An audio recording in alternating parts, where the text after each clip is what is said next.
عربی گرامر کے لحاظ سے توحید کو جانے. توحید چونکہ عربی زبان کا لفظ ہے, جی. وحد یوحد توحید, کہ کسی کو اکیلا ماننا, اسے یکتا تسلیم کرنا, اکیلا تسلیم کر لینا, یہ توحید کہلاتا ہے.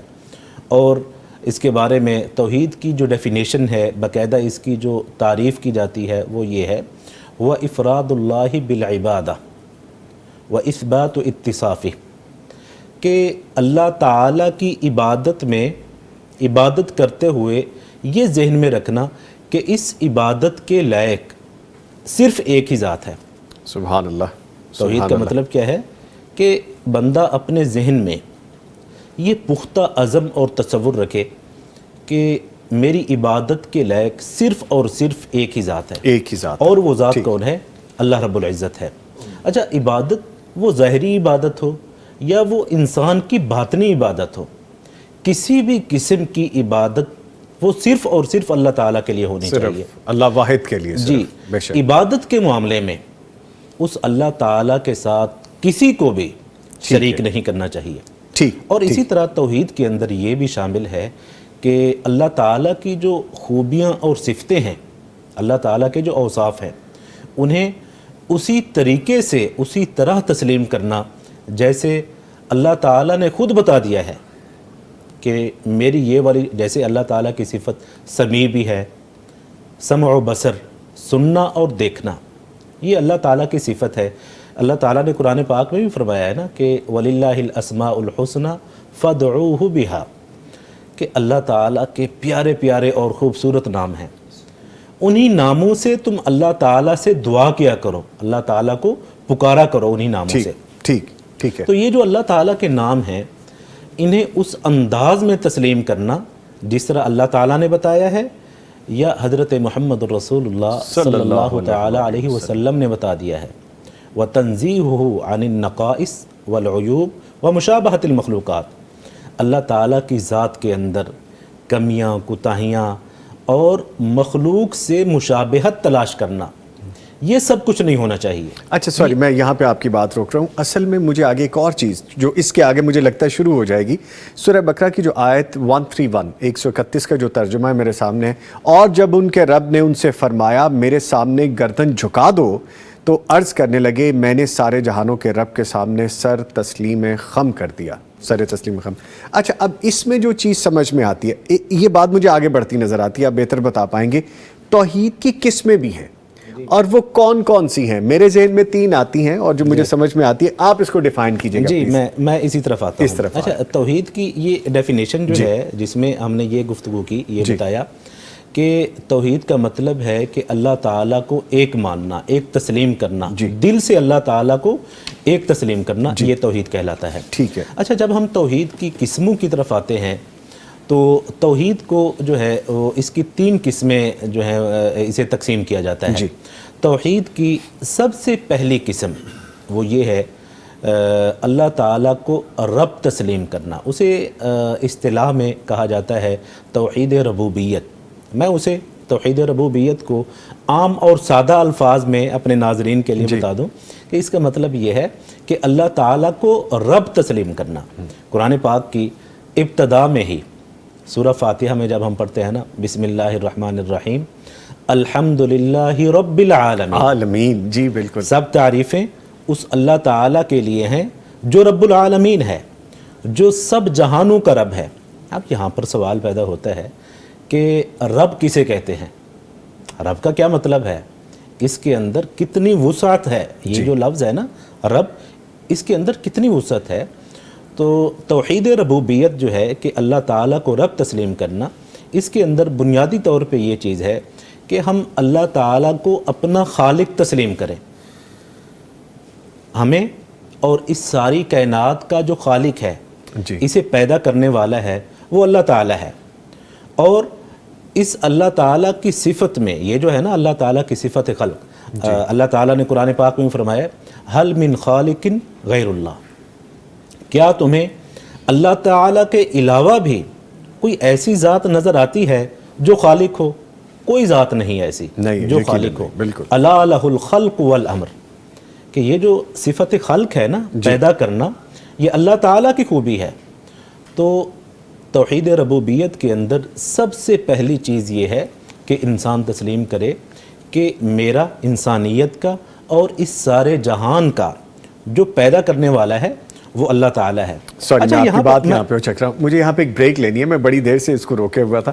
اس کو ہم کمپلیٹ کریں گے لیکن ایک چھوٹا سا وقفہ لیں گے, اور میں یہاں پہ شکریہ ادا کروں گا قاری محمد عمران سلفی صاحب کا. قاری صاحب بہت شکریہ, آپ تشریف لائے. ہمیں پتہ ہے کہ آپ کی انگیجمنٹ تھی, بڑے ضروری آپ کو وہاں پہ پہنچنا ہے, اور بچے انتظار کر رہے ہوں گے کہ ابھی قاری صاحب آئیں گے ہمیں پڑھائیں گے. بہت شکریہ, آپ تشریف لائے. جی گفتگو جاری ہے, اور بریک کے بعد ایک اور معزز مہمان ہمیں جوائن کرنے والے ہیں. یہ جملہ بھی ان کا کمپلیٹ کرنا ہے, اس بات کو ہم نے کمپلیٹ کرنا ہے ابھی جو عبد القیوم صاحب فرما رہے تھے. ملتے ہیں ایک چھوٹے سے وقفے کے بعد. توحید کی قسمیں کون کون سی ہیں, اور تینوں اقسام کے حوالے سے ہم بات کر رہے تھے. اس کو کمپلیٹ کرنے سے پہلے ایک بڑی پیاری اور قداور شخصیت ہمیں جوائن کر چکی ہیں. ان کے آنے سے ہم بہت کچھ سیکھتے ہیں, مجھے بہت اچھا لگتا ہے, آپ ان کو سن کے بڑا خوش ہوتے ہیں, اور ان کے بتائے ہوئے جو دین کے راستے ہیں, جو قرآن و سنت کے راستے ہیں, ان پہ عمل کرنے کی کوشش بھی کرتے ہیں, اور کرنی بھی چاہیے. کائنڈلی میری آئی ایف بھی بند کر دیجئے. اور ہیں کون ہمارے ساتھ, میں آپ کو تعارف کرواتا چلوں. ہمارے ساتھ اس وقت موجود ہیں فاضل مدینہ یونیورسٹی پروفیسر محمد سعید کلیروی صاحب. پروفیسر صاحب السلام علیکم. سر کیسے ہیں آپ, خیریت سے؟ تھوڑا مشکل ہوا پہنچنے میں, لیکن الحمدللہ پہنچ گئے, کیونکہ شہر بھر کے حالات بھی کچھ ایسے ہیں, چاہے وہ ایگزٹ کے ہوں, انٹر کے ہوں, انٹر سٹیز میں ہوں, یا شہر کے اندرونی راستے, سب پہ کوئی نہ کوئی کام جاری ہے. بڑی مشکل سے ہوتا ہے چمن میں دیدہ ور پیدا. الحمدللہ پیدا ہو گیا جی, الحمدللہ. ٹھیک ہے جی, میں سر سے یقیناً گفتگو کروں گا. سر آپ کمپلیٹ کر لیجئے اپنی بات, پھر ہم آگے بڑھیں گے. تو توحید کی قسموں کے حوالے سے میں گزارش کر رہا تھا. توحید کی جو سب سے پہلی قسم ہے وہ ہے توحید ربوبیت. ربوبیت کا مطلب یہ ہے کہ اللہ تعالیٰ کو رب تسلیم کرنا, یعنی کہ اللہ تعالیٰ کو اپنا خالق تسلیم کرنا. ہمیں پیدا کرنے والا اور اس ساری کائنات کو جو پیدا کرنے والا ہے وہ اللہ تعالیٰ ہے, یہ تسلیم کر لینا. اچھا, اس میں کچھ لوگ جو ہے وہ یہ اعتراض اٹھاتے ہیں کہ انسان نے بھی تو بڑی بڑی چیزیں پیدا کر لی ہیں نا. انسان نے ایٹم بم بنا دیا ہے, ہوائی جہاز بنا دیا ہے, یہ گاڑیاں بنا دی ہیں, اور اتنی ساری چیزیں بنا دی ہیں. تو اس کے لیے ہم یہ کہیں گے کہ دیکھیے, انسان نے جو کچھ بنایا ہے نا, وہ اللہ تعالیٰ کی بنائی ہوئی چیزوں کو جوڑ کے اس نے کچھ بنا دیا ہے. جو اللہ تعالیٰ کی بنائی گئی چیز ہے نا, انہیں جوڑا اور کچھ نہ کچھ بنا دیا. انسان نے جو کچھ بنایا ہے وہ اس انداز میں ہے. اللہ تعالیٰ نے جو چیزیں پیدا کی ہیں نا, ایسی چیزیں جن کا پہلے کوئی وجود ہی نہیں تھا, مٹی, پانی, ہوا, ٹھیک ہے نا, یہ اللہ تعالیٰ کی تخلیق ہے. انسان یہ اللہ تعالیٰ کی تخلیق ہے. یہ سارا جو نظام ہے, یہ ساری جو کائنات ہے, درخت ہیں, آسمان ہے, ٹھیک ہے, اور سورج, چاند, ستارے, یہ ساری چیزیں ان کا پیدا کرنے والا اللہ تعالیٰ ہے. تو کیا یہ ساری چیزیں جو اللہ تعالیٰ نے بنائی ہیں, ان میں اللہ تعالیٰ کا کوئی شریک ہو سکتا ہے؟ نہیں ہو سکتا. اللہ تعالیٰ اکیلا ہے. اور اسی طرح یہ تسلیم کرنا توحید ربوبیت کے اندر یہ بھی شامل ہے کہ اللہ تعالیٰ کو اپنا مالک تسلیم کرنا, کہ ہم سب کا مالک, اس ساری کائنات کا جو مالک ہے وہ بھی اللہ تعالیٰ ہے. اور پھر اللہ تعالیٰ کو مدبر تسلیم کرنا. مدبر کا مطلب یہ ہے کہ یہ نظام جو ہے کائنات کا, اسے چلانے والا وہ بھی اکیلا اللہ تعالیٰ ہے. یہ توحید ربوبیت ہے. اور توحید کی جو دوسری قسم ہے, سوری میں آپ کی بات کاٹ رہا ہوں, مجھے لگتا ہے اس قسم کو بتاتے بتاتے اس بات کو ڈسکس کرتے کرتے بہت ساری کالز بھی آتی رہیں گی ہمیں ساتھ, وہ شامل کرتے رہیں گے. ٹھیک ہے جی, آج کی اس ٹرانسمیشن کے پہلے کالر ان کو شامل کرتے ہیں. جی السلام علیکم. ہمارے ساتھ موجود ہیں ذوالقرنین حیدر صاحب حافظ آباد سے. ذوالقرنین صاحب بہت شکریہ آپ نے کال کی ہے, پوچھیے کیا سوال ہے آپ کا. میرا نظام صاحب سوال ہے کہ قربانی کے گوشت کا سنت کے مطابق کیسے تقسیم کیا جاتا ہے, اس کا طریقہ پوچھنا ہے. جی ٹھیک ہے, بہت شکریہ آپ نے کال کی, میں بھی جواب لیتا ہوں. پروفیسر صاحب سے گزارش ہے سر, سوال آتے رہیں گے, جواب ادھر سے ملتے رہیں گے. انشاءاللہ. سب سے پہلی گزارش جو یہ ہے کہ اللہ تعالیٰ نے فرمایا کہ لن ینال اللہ لحومها ولا دماؤها ولکن ینال التقوی منکم. قربانی کرنے والا جو بزرگ ہے, وہ ماں, بہن, بیٹی ہے, مذکر ہے, مؤنث ہے, کوئی بھی بزرگ ہے, تو اللہ نے اشارہ فرمایا اس کا گوشت اور خون کی ہمیں کوئی ضرورت نہیں ہے. ہمیں تو اس کا تقوی, پرہیزگاری, جو آپ کا اخلاص ہے للہ سبحانہ اللہ, وہ ہمیں ملتا ہے. ایک مزاحیہ طور پر ایک بندے نے بات ایسی کی کہ جب قربانی ذبح ہوتی ہے وہ خون تو زمین جذب کر جاتی ہے، کھال کوئی بزرگ لے جاتا ہے، ران آپ روسٹ کروا لیتے ہیں، تو بتاؤ اللہ کو کیا ملا؟ اللہ کو کیا ملا؟ تو لن ینال اللہ لحومها ولا دم ولا، اصل معاملہ یہ مشرکین عرب بھی قربانی کرتے تھے، جی، اور وہ گوشت جو ہے کعبۃ اللہ کی دیوار کے ساتھ رکھ دیتے، اور خون جو ہے وہ بھی در و دیوار جو کعبہ اس پہ وہ لگا دیتے۔ اس پر اللہ نے تنقید کرتے فرمایا خون اور گوشت میں ضرور، ہمیں تو آپ باندھتے ہی نہیں، میرے مقابلے 360 ہم نے بزرگ اور بت بنا کر رکھے ہوئے ہیں۔ تو جو سوال بھائی نے کیا وہ یہ ہے کہ قربانی پہلے اخلاء ہو گئی ہے، جی، اب اس میں یہ ہے کہ آپ یتیم و مسکینوں کا حق ہے اس تک بھی پہنچائیں، احسان نہیں ہے، بلکہ میں سمجھتا ہوں کہ اگر آپ زیادہ سے زیادہ دیں تو یہ بہت بڑی بات ہے۔ میں ایک یہاں بات شیئر کر سکتا ہوں، میں 10 سال میرپور شہر میں رہا ہوں، جی، آزاد یونیورسٹی میں پڑھاتا رہا ہوں۔ وہاں ایک میرے دوست ہیں، انہوں نے کہا جی آج کھانا آپ نے ہمارے ساتھ کھانا ہے، اور میں نے کہا یار قربانی کرنی ہے۔ تو اس وقت ہم بچے چھوٹے تھے، الگ تھے، وہ یونیورسٹی میں رہتے رہے، وہ کہنے لگے چلو قربانی کر کے آ جانا۔ ہم قربانی کر کے جب میں آیا تو اس نے مرغ اور آلو پکائے ہوئے، عید قربان پہ، عید قربان، عید الاضحیٰ پہ۔ عید الاضحیٰ پہ، ظاہر تعجب والی بات تھی، یار آج بھی آپ نے آلو گوشت کھانا ہے اور دوسرا جو اور چکن مرغا ہی کھانا ہے، جی، اگرچہ وہ دیسی تھا۔ وہ کہنے لگے 2 بکرے کی ہیں، 1 بوٹی بھی گھر نہیں رکھی، ماشاء اللہ، سب بانٹتی ہے، سب کو کوئی چیز نہیں رکھی ہے، کل کو کریں گے تو تھوڑا بہت رکھ، سارا سال کھاتے ہیں۔ یہ جذبہ بھی ہونا چاہیے کہ اگر آپ گاڑی میں بیٹھ کر کہ غریب مسکین کے گھر جائیں، اس کو گوشت آپ دیں، آپ کا سٹیٹس بھی بڑھے گا، رب القبول شرف قبولیت بھی ملے گی، ٹھیک۔ اور گوشت بھی آپ تقسیم کریں، اچھا، کچھ کھائیں کچھ رکھیں کچھ دیں۔ اچھا پروفیسر صاحب، جو کہا جاتا ہے کہ 3 حصے کر دیں، گھر کے لیے، ایک رشتہ داروں کے لیے، غریبوں کے لیے، کیا یہ بات ٹھیک یہ ہے؟ ایک خاص سادی منصوبہ بندی ہے، اس میں کوئی مسئلہ نہیں۔ اچھا، سادی منصوبہ، جیسے آپ کریں اگر سنت طریقے کے مطابق سب بھی بانٹ دیا جائے ہاں وہ بھی تو اللہ وہ کی اجر عظیم ہے اس کا، ٹھیک ہے، یعنی تھوڑا رکھیں، زیادہ کچھ رکھ لیں، کو بانٹیں، لیکن فریج نہ بھریں، جی، باقاعدہ فریزر خریدے جاتے ہیں اس موقع پہ کہ جی فریز کریں گے بلکہ اس میں کچھ لوگ پھر اس میں ایک مزاحیہ پیش کرتے ہیں، بکرا اس کے اندر ہوتا ہے، یار مجھے اس کے سے نکال لو، کئی ماہ تک چلتا ہے پھر وہ، ٹھیک ہے، ٹھیک ہے سر، آپ کمپلیٹ کیجئے جی۔ اچھا، میں توحید کی جو دوسری قسم ہے جی، اور جو بہت ہی اہم قسم ہے، جسے توحید الوہیت کہا جاتا ہے۔ توحید الوہیت کا مطلب یہ ہے کہ اللہ تعالیٰ کو اپنا معبود سمجھنا۔ معبود کا مطلب کہ ہم نے عبادت صرف اور صرف اللہ تعالیٰ کی کرنی ہے، اور عبادت اپنی تمام اقسام کے ساتھ، وہ ظاہری عبادات ہوں، وہ باطنی عبادات ہوں، وہ خشوع و خضوع ہو، وہ جھکنا ہو، وہ سجدہ کرنا ہو، وہ رکوع کرنا ہو، وہ نماز پڑھنی ہو، قیام کرنا ہو، توکل کرنا ہو، یا جتنی بھی عبادات ہیں یہ سب کی سب صرف اور صرف اللہ تعالیٰ کے لیے ہی کی جائیں، یہ توحید الوہیت ہے۔ اور اسی کے لیے اللہ تعالیٰ نے قرآن کریم میں ارشاد فرمایا، یا ایھا الناس اعبدوا ربکم الذی خلقکم، اے لوگو اپنے اس رب کی عبادت کرو جس نے تمہیں پیدا کیا ہے۔ اچھا، اس آیت میں اللہ تعالیٰ نے جو توحید ربوبیت ہے کہ اللہ کی عبادت کرو کیونکہ اس نے تمہیں پیدا کیا ہے، وہ تمہارا رب ہے، توحید ربوبیت کا حوالہ دے کے اللہ تعالیٰ نے فرمایا کہ وہ تمہارا رب ہے، اسی لیے تم اس کی عبادت کرو۔ ٹھیک ہے، سوری آپ کو پھر میں روک رہا ہوں، یہ چلتا رہے گا سلسلہ کیونکہ لائیو کالز ہیں۔ جی، ایک اور کالر ہے ہمارے ساتھ، السلام علیکم۔ جی السلام علیکم۔ عاطف صاحب لاہور سے کال کر رہے ہیں۔ عاطف صاحب شکریہ آپ نے کال کی ہے، پوچھیے کیا سوال ہے آپ کا؟ صرف سر یہ پوچھنا ہے کہ بے نمازی قبول ہوتی ہے؟ بے نمازی کی قربانی قبول ہوتی ہے آپ کہہ رہے ہیں؟ جی جی ٹھیک ہے، شکریہ آپ نے کال کی، میں جواب لیتا ہوں۔ پروفیسر صاحب فرمائیے اس حوالے سے۔ اصل معاملہ یہ ہے کہ بے نماز ہونا کوئی اچھی شرافت کی دلیل نہیں ہے۔ رسول پاک نے فرمایا کفر و شرک کا فرق ہے ترک الصلاۃ، نماز کو چھوڑنا۔ اقیموا الصلاۃ ولا تکونوا من المشرکین، نماز قائم کرو کہ مشرک نہ بن جاؤ۔ بلکہ بعض تو ائمہ کے فتوے یہ ہیں، مثلا امام ابو حنیفہ رحمہ اللہ کا فتویٰ یہ ہے کہ اگر بے نماز فوت ہو جائے لا یصلی علیہ ولا یدفن فی مقابر المسلمین، بے نمازی فوت ہو جائے، نہ نماز جنازہ پڑھا جائے، نہ مسلمان قبرستان میں دفن کیا جائے۔ اللہ اکبر، اتنا سخت حکم ہے یہ۔ اور ایک نماز کا چھوڑنا، نماز عصر کا، امام النبی نے فرمایا وہ اس طرح ہوتا ہے کانما وطر اہلہ و مالہ، گویا گھر بر سب کو لٹ جائے، ختم ہو جائے. جس طرح بندہ پریشان ہوتا ہے، اس کو تکلیف لاحق ہوتی ہے، ایک نماز کے چھوڑنے کے اتنا ہوگا. نماز اثر. نماز اثر.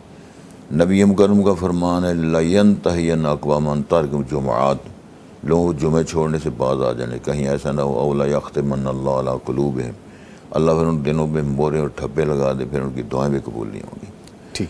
تو یہ جو پوچھا بھائی نے وہ یہ ہے کہ ہم اس پہ فتویٰ نہیں دیتے، نہ ہم مفتی ہیں، وہ تو مفتی صاحب کریں گے کچھ. خیال یہ ہے کہ بندے کو تارک صلاۃ بھی نہیں ہونا چاہیے، مشرک بھی نہیں ہونا چاہیے، موحد ہونا چاہیے. تو اللہ کے لیے قربانی کرے، جو اس کو اللہ نے طاقت دی ہے تو انشاءاللہ قبول ہوگی. ٹھیک ہے. ٹھیک. بہتر پیسے بھی حلال ہوں. پیسے اب بھی دیکھو نا، حلال، اس کا دمبے کا یا قربانی کے جانور کا سینگ بھی دیکھو، اس کے کان بھی دیکھو، اس کے دانت بھی دیکھو. تو جو کرنے والا ہے اس کو کچھ بھی نہ دیکھو، اس کا مال بھی دیکھو. پھر اس کو تو کہاں سے لایا پیسے. ٹھیک. ٹھیک ہے. یعنی کوشش کریں کہ ان سارے اسباب کے ساتھ ساتھ نماز بھی پڑھیں، پہلے نماز پڑھیں اور پھر یہ معاملہ. ٹھیک ہے جی سر پلیز. اچھا نظام صاحب، میں گزارش کر رہا تھا کہ توحید کی جو اقسام ہیں ان میں دوسری قسم کا میں ذکر کر رہا تھا، توحید الوہیت. اور یہ بہت ہی اہم قسم ہے. اللہ تعالیٰ کے جتنے بھی نبی گزرے ہیں انہوں نے سب سے زیادہ جو فوکس، جسے ہم کہتے ہیں سب سے زیادہ جو زور دیا ہے نا، وہ اسی توحید کی طرف دیا ہے. ٹھیک. کہ اے لوگو عبادت صرف اللہ تعالیٰ کی کرو. ٹھیک. کیونکہ جو مشرکین مکہ تھے وہ اللہ تعالیٰ کو رب مانتے تھے. وہ یہ کہتے تھے کہ ہمارا رب جو ہے ہمیں پیدا اللہ تعالیٰ نے کیا ہے. یہ جن بتوں کی ہم پوجا کرتے ہیں نا، یہ اس لیے کرتے ہیں تاکہ یہ بت ہمیں اللہ تعالیٰ کے قریب کر دیتے ہیں. یہ اللہ تعالیٰ کے چہیتے ہیں، تو ہم ان کے یہ الہ سمجھ کر نہیں، جی ان کو سفارشی سمجھ کر عبادت کر دیتے. جی تو ہم کو شامل کر لیتے تھے بیچ میں. جی. اچھا قیوم بھائی، میں ایک گزارش کرنے لگا ہوں آپ سے، آپ برا نہ مانیے، وقت میرے پاس تھوڑا ہے ٹرانسمیشن کا، صرف 2 گھنٹے ہیں. آپ تھوڑا اس کو اگر کمپریس کر دیں، مجھے پتہ ہے ماشاءاللہ ڈیٹیل آپ کے پاس کافی زیادہ ہے، فضل بہت زیادہ ہے ماشاءاللہ میں سمجھ سکتا ہوں. تو آپ اس تھوڑا سا کمپریس کر دیجئے تاکہ میں سر کو شامل کر دوں. جی ٹھیک ہے. اچھا توحید الوہیت جو ہے وہ میں نے جس طرح بتا دیا کہ اللہ تعالیٰ کو ایک ہی تسلیم کرنا، یہ توحید الوہیت ہے. اور سب نبیوں نے اسی توحید کی طرف فوکس کیا، اسی پہ بہت زور دیا ہے. اور اس کے بعد جو تیسری قسم ہے توحید کی وہ یہ ہے کہ توحید اسماء و صفات، کہ اللہ تعالیٰ کی جو صفتیں اور خوبیاں ہیں، اللہ تعالیٰ کے جو صفاتی نام ہیں، انہیں بھی اسی طرح تسلیم کرنا جیسے اللہ تعالیٰ نے حکم دیا ہے اور اللہ تعالیٰ کے پیارے پیغمبر حضرت محمد رسول اللہ صلی اللہ تعالیٰ علیہ وسلم نے حکم دیا ہے. میں اس کی ایک مثال دے کے اس توحید کی جو قسموں والا جو ہمارا یہ ہے اسے ہم مکمل کر دیتے ہیں. وہ اس طرح سے ہے کہ دیکھیں، سننا اور دیکھنا، سمیع اور بصیر، یہ اللہ تعالیٰ کی صفت ہے. اور قرآن پاک میں اللہ تعالیٰ کی یہ صفت متعدد مرتبہ ذکر کی گئی ہے. سننا اور دیکھنا یہ انسان کے پاس بھی ہے نا، انسان بھی سنتا بھی ہے اور دیکھتا بھی ہے، اور یہ صفت اللہ تعالیٰ کی بھی ہے. لیکن اللہ تعالیٰ کا جو سننا اور دیکھنا ہے وہ لامحدود ہے. انسان کا جو سننا اور دیکھنا ہے نا وہ بہت محدود ہے. اللہ تعالیٰ کا سننا اور دیکھنا اس کی آپ اس طرح سمجھ لیجئے کہ ایک اندھیری اور تاریک رات میں ایک سیاہ رنگ پہ کی چٹان پہ ایک سیاہ رنگ کی جو چیونٹی اگر چل رہی ہو تو اللہ تعالیٰ اپنے عرش پہ بیٹھ کر اس کو دیکھتا بھی ہے، اور اس کے جو چلنے کی جو آواز ہے اللہ تعالیٰ اسے بھی سنتا ہے. تو یہ اللہ تعالیٰ کا سننا اور دیکھنا ہے. تو انسان کا سننا اور دیکھنا اس طرح کا تو نہیں ہو سکتا. تو اسی لیے یہ ساری چیزیں جو ہیں، یہ لامحدود قسم کی جو صفتیں ہیں یہ اللہ تعالیٰ کی ہیں، انسان کے پاس ایسی نہیں ہیں. تو ہمیں چاہیے کہ ہم اللہ تعالیٰ کی عبادت میں اکیلا اسی کو ہی یہ تصور کریں کہ یہ ہمارا خالق ہے، اس کے سوا اور ہمارا کوئی خالق نہیں. ہم عبادت بھی صرف اسی رب کی ہی کریں گے. یہ توحید ہے. تھینک یو ویری مچ جی. ہمارے ساتھ ایک اور کالر ہے. السلام علیکم. محمد ناصر صاحب ساہیوال سے کال کر رہے ہیں. ناصر صاحب بہت شکریہ آپ نے کال کی ہے. فرمائیے کیا سوال ہے آپ کا. السلام علیکم آپ کو اور جو ہمارے مہمان ہیں ماشاءاللہ ان سب کو السلام علیکم میری طرف سے. وعلیکم السلام. جی فرمائیے. سوال میرا یہ ہے کہ جب ہم چاند دیکھنے سے پہلے جو ناخن وغیرہ جو سر کے بال یا جسم کے بال وہ کاٹ لیتے ہیں، اس کے بعد چاہیے یعنی کہ عید کے بعد کب کاٹنے چاہیے؟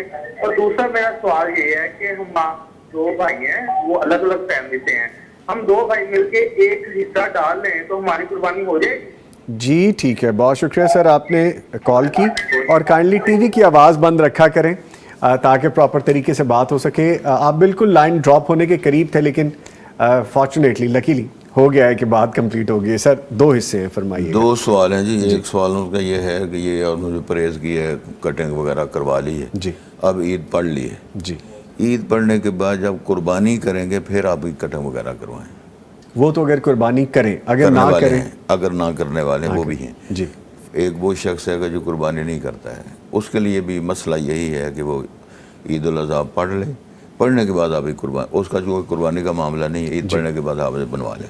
ٹھیک ہے، ٹھیک ہے۔ دوسرا ان کا سوال یہ تھا کہ ایک بھائی 2 بھائی مل کے اگر قربانی حصہ ڈال لیں، وہ کوئی مشکل نہیں ہے، گائے میں حصہ ڈال سکتے ہیں، لے بکرے میں نہیں ڈال سکتے، یا ایک 2 جانور لے سکتے ہیں، وہ الگ الگ الگ الگ۔ اگر وہ الگ الگ فیملی ہیں، جس طرح ان کا وہ الگ رہتے ہیں وہ الگ رہتے ہیں۔ ٹھیک ہے، اگر جوائنٹ فیملی ہے تو وہ شیئر کر لیتے ہیں تو اس میں کوئی مذاکر نہیں ہے، ایک چھوٹے جانور میں۔ ظاہر ہے۔ ٹھیک ہے، مطلب ملے ہوئے ہیں نا، اکٹھے کھا رہے ہیں، ایک ہی جگہ ایک ہی جگہ رہ رہے ہیں، تو اس میں جس طرح سمجھ لیں کہ وہ مل کے وہ اپنا ایک جانور کر لیں، اس میں کوئی حرج نہیں۔ اور اگر علیحدہ الگ گھروں الگ میں رہ رہتے رہے ہیں، پھر سارا نہیں ہو معاملہ ہے، سکتا، پھر یہ وہ لے میں شامل نہیں ہو سکتے، گائے کا ان کا حصہ الگ ہو جائے گا، ان کا حصہ الگ ہو جائے پھر بڑا جانور ہے گا۔ اس میں۔ آئندی واللہ عالم بالصواب۔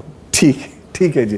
نہیں جی، ایسی بہت سی چیزیں ڈسکس کریں گے، سوالات کے جوابات بھی دیے جائیں گے، ہم اس پہ اور جو ڈیٹیلز ہیں وہ بھی آپ سے شیئر کریں گے، لیکن ایک بریک کے بعد۔ لبیک اللہم، میں جنت کی ٹھنڈی ہواؤں میں گم ہوں۔ سورہ نام کی آیت نمبر 79 جس کا ترجمہ ہے کہ بے شک میں نے اپنا رخ ہر سمت سے ہٹا کر یکسوئی سے اس ذات کی طرف پھیر لیا ہے جس نے آسمانوں اور زمین کو بے مثال پیدا فرمایا ہے، اور جان لو کہ میں مشرکوں میں سے نہیں ہوں۔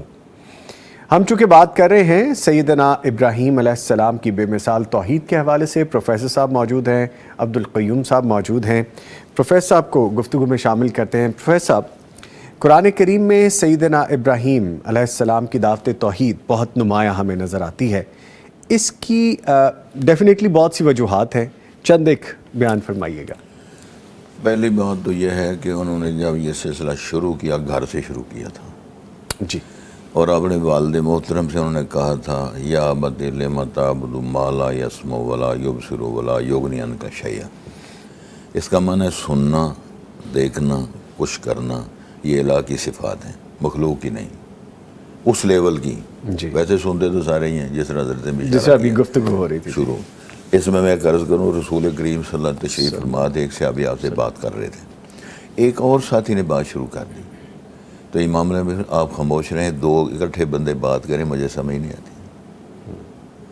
یہ سید الانبیاء فرمائیں کہ 2 بندے بات کریں تو آپ کو سمجھ نہیں آتی، تو خالق کائنات پر ساری کائنات بات کرے، اپنی اپنی بولی میں بات کرے، تو میں ہر ایک کی سنتا بھی ہوں اور ہر ایک کو جانتا بھی، جواب بھی دیتا ہوں۔ اللہ، میرا کہنا یہ تھا کہ انہوں نے وہاں سے بات شروع کی، جناب ابراہیم علیہ السلام۔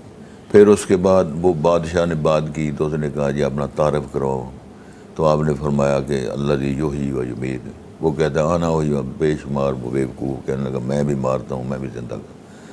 اب زبان رسالت کا پیغام دیا کہ جو میرا رب ہے نا، یاتی بالشمس من المشرق فات بہا من المغرب، جو میرا رب ہے نا وہ سورج مشرق سے طلوع کرتا ہے، اگر تیرے گیٹس ہیں تو مغرب سے طلوع کر کے دکھاؤ۔ بہت اللہ جی کا فارغ ہو گیا۔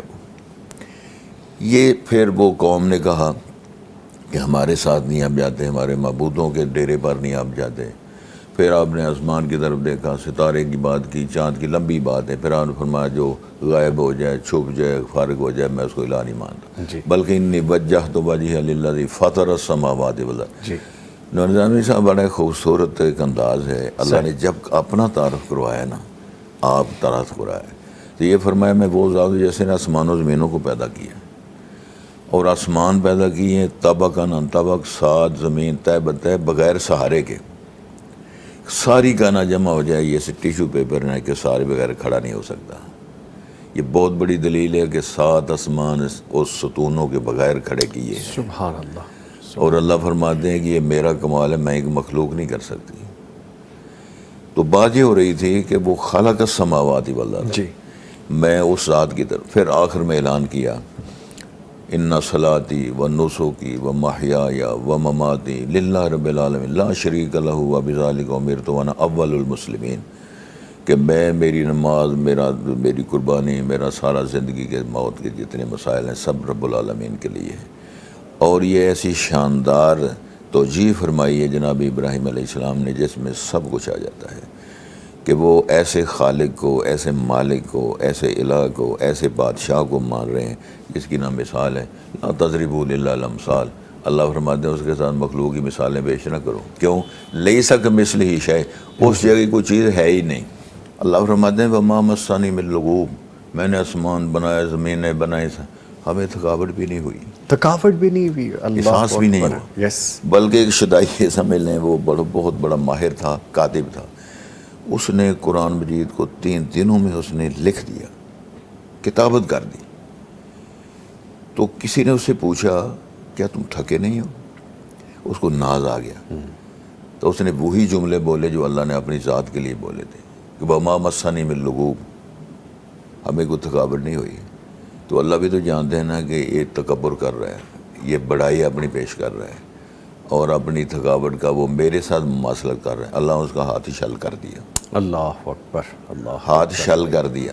یہ صرف اللہ کی یہ نہ تھکنا، ورنہ نبی ولی وہ فوت بھی ہوتے ہیں، توزے بھی ہیں، ان کو پیاس بھی لگتی ہے. لیکن اللہ تعالیٰ بڑا عجیب ایک پروگرام ہے اس کا. وہ سمجھ سے بالا تر، سمجھ سے بالا دو کام ایسے کر کے اللہ نے دکھائے ہیں. وہ جناب عزیر تھے نا جی، وہ بیچارے آئے تو انہوں نے دیکھا کہ وہ بستی ویران ہے، وہ بخت نصر نے دوائی پھیری تھی. تو وہ کہہ بیٹھے کہ انا یحیی ھذہ اللہ بعد موتہا. تو رب العالمین نے جناب عزیر کو 100 سال کے لیے فوت کر دیا. 100 سال کے لیے فوت، قرآن میں لکھا ہوا ہے. اور فوت کیا، ان کی میت کو 100 سال محفوظ رکھا، نہ کپڑے خراب ہونے دیے، نہ جسم کو کیڑا مکوڑا کوئی شے نہیں. لیکن وہ گدھا جو تھا، سواری تھی ان کی، وہ سارا فارغ ہو گیا، کوئی نام و نشان نہیں. ان کا مشروب تھا اور کھانے کی چیز تھی، پراٹھا تھا یا کوئی اس قسم معاملہ تھا، وہ درخت لٹکا ہوا ہے. 100 سال ویسے ہی رہا، نہ وہ باسی ہوا ہے، نہ خراب ہوا ہے، نہ اس کو کسی چیز نے نوچا ہے. ان کا جسم بھی ایسے ہی گدھا بے نشان ہو گیا. ثم بعثہ، پھر اللہ نے اٹھایا اور پوچھا کم لبثت، نبی ہے یہ ولی ہے، جھوٹ نہیں تو بولتے نا. تو انہوں نے کہا لبثت یوما او بعض یوم. اللہ فرمایا نہیں، تیرا معاملہ موقع ٹھیک نہیں، بل لبثت 100 عام، 100 سال تک. اب دیکھو تیرے گدے کا نام و نشان نہیں ہے، تیرا پراٹھا بھی خراب نہیں ہونے دیا، مشروب بھی خراب نہیں ہونے دیا، اور ڈی فریزر بھی نہیں تھے. ہوائیں، آندیاں، طوفان، 100 سال چلتا رہا نظام، لیکن رب نے محفوظ رکھا. یہ ایک مثال. دوسری اصحاب کہف کی مثال ہے. جب آدمی سوتا ہے اس کا سارا سسٹم چلتا ہے، احساسات بھی چلتے ہیں اور اس کی ضروریات بھی، جو ہم لوگ آپ زندہ دیکھتے ہیں. اگر بال ہیں، بال بھی بڑھتے ہیں، حاجت بھی ہوتی ہے. یہ کمال اللہ نے کیا کہ 309 سال تک سوئے رہے. جو 20 سال کا 20 سال کا، 18 سال کا 18 سال کا، 25 سال کا 25 سال کا. کپڑے بھی وہی ہیں، لباس وہی ہے، حالت وہی ہے. اس چیز پہ قادر صرف اللہ رب العزت، یہ قدرت، یہ کام کرنے والے کو الہ، رب، اور یہ ہے اس کی صفات. لا مثل لہ ولا مثیل لہ، لا ضد لہ ولا ند لہ. اس کا کوئی مثیل، کوئی سبحان اللہ. حضرت ابراہیم علیہ السلام کے حوالے سے جیسے ہم بات کریں، میری نظر سے کتاب گزری سر، دیٹ واز ریٹن 1932 میں. وہ لکھی گئی، انگلینڈ کا ایک آتھر تھا سر لینارڈ وولی کے نام سے. وہ اس نے باقاعدہ حضرت ابراہیم علیہ السلام پہ کتاب لکھی ہے.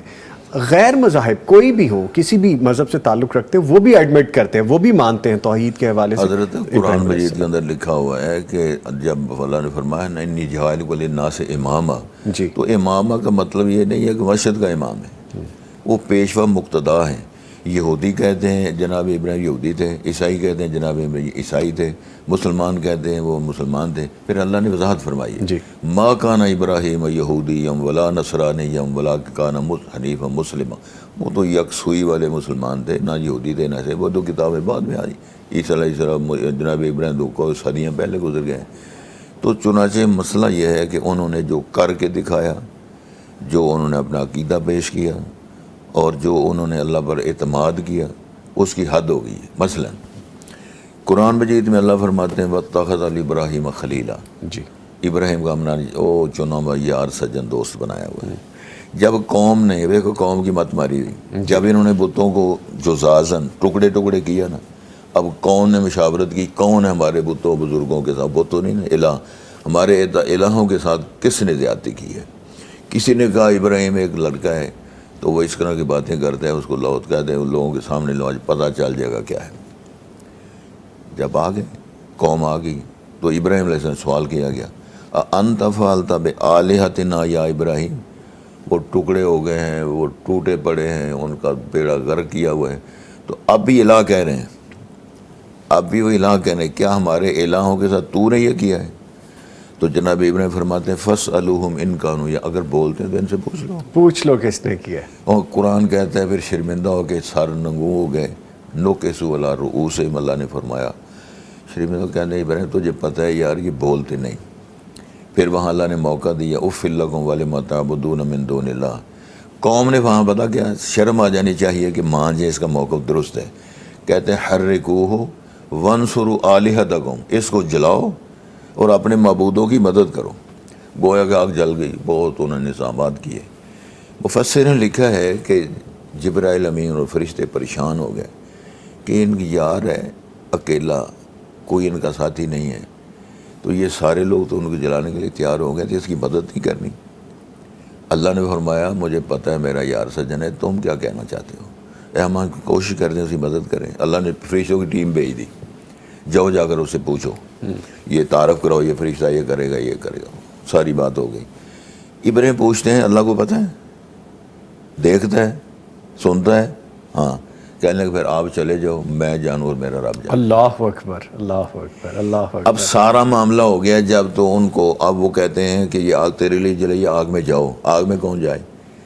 پھر انہوں نے مشورہ کیا کہ اس کو جھولے میں رکھ کر جلا کے پھینکو، کون اسے قریب تو جا نہیں سکتا. یہاں تک اللہ نے آزمایا. پھر فرمان آیا قلنا یا نار کونی بردم و سلاما علی ابراہیم. علامہ اقبال مرحوم نے فرمایا تھا آج بھی جو ہو ابراہیم کا ایمان پیدا، آگ کر سکتی ہے اندازے گلستان پیدا. اللہ اکبر، اللہ اکبر. وہ ایمان تو لاؤ نا، ایمان تو لاؤ. جی ایمان لاؤ گے تو سارے سلسلے ٹھیک ہو جائیں گے. توحید، ربوبیت، یقین، توکل، توکل، یہ سارے ہی درس دے گے پریکٹیکلی. جناب ابراہیم نے فرمایا، اور جو بھی مرحلہ آیا، جو اللہ نے فرمایا اسلم، قال اسلمت لرب العالمین، مطیع ہو جاؤ. کہ جی میں فرما بردار، بیوی بچے کو چھوڑو ٹھیک ہے جی، چھوڑ دیا، بچے کو ذبح کرو ٹھیک ہے جی، میرا گھر بناؤ ٹھیک ہے جی، ادھر رہنا نہیں ہے، جو جانا نہیں ہے ٹھیک ہے. سارے کام ہوتے رہے. تو پھر جب قربانی کی بات آئی نا، تو بیٹا ہے، ایک ہی بیٹا ہے، مینا آبادیاں ہیں، بیٹا لٹایا ہوا ہے، چھری پھیر رہے ہیں، چھری چلتی نہیں ہے. اللہ اکبر. مفسرین نے لکھا ہے کہ اسماعیل کہتے ہیں ابا حضور جلدی کرو، امتحان کا ٹائم ہی نہ ختم ہو جائے. وہ کہتے ہیں میں چھری چلا رہا ہوں، چھری چلتی نہیں. چھری. جب انہوں نے چھری چلائی، وہ ہے رب جس نے اسماعیل کو کس طرح سرکایا، ذبح عظیم کہاں سے منگوایا. وہ ذبح کروا کے جب فارغ ہو گئے تو دیکھا اسماعیل ادھر کھڑے ہیں، دمبا ہے. فرمایا انا کذالک نجزی المحسنین، ہم محسن اسی طرح جزا دیا کرتے ہیں، یہ ہماری شان ہے. سبحان اللہ، سبحان اللہ، سبحان اللہ. یہ بڑی خوبصورت باتیں ہیں، اور وہ باتیں کہ جو حقیقت ہے، جو دین اسلام ہے، جس کو سمجھنا ضروری ہے. توحید کو ہم سمجھنے کی کوشش کر رہے ہیں، اور حضرت ابراہیم علیہ السلام کے حوالے سے بے مثال جو توحید کے واقعات، باتیں جو قرآن میں باقاعدہ درج ہیں، ان کو سمجھنے کی کوشش کر رہے ہیں. ہماری گفتگو سن رہے ہیں اور بڑی دیر سے دیکھ رہے ہیں کہ اب اگلا ٹرن کیا آنے والا ہے. عبدالقیوم صاحب، اچھا سر، دیکھیں یہ میرا قصور نہیں ہے اس میں تو کوشش کر رہا ہوں آپ سے بات کرنے کی.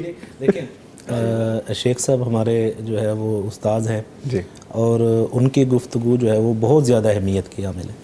اگر کوئی سوال کرنے والے ہیں، ہم سے پوچھنے والے ہیں، تو وہ بھی ہمیں ضرور انہیں رپلائی کرنا ہے. جی تو کوئی حرج نہیں، آپ ایزی ہو کر. جزاک اللہ، میری طرف سے کوئی رکاوٹ نہیں ہے. جزاک اللہ. ایک کالر ہے، پھر ان کو شامل کر لیں. جی السلام علیکم. وعلیکم السلام. جی بہت شکریہ، آپ نے کال کی ہے. ٹی وی کی آواز بند کر دیں اور فرمائیے کیا پوچھنا چاہ رہے ہیں آپ.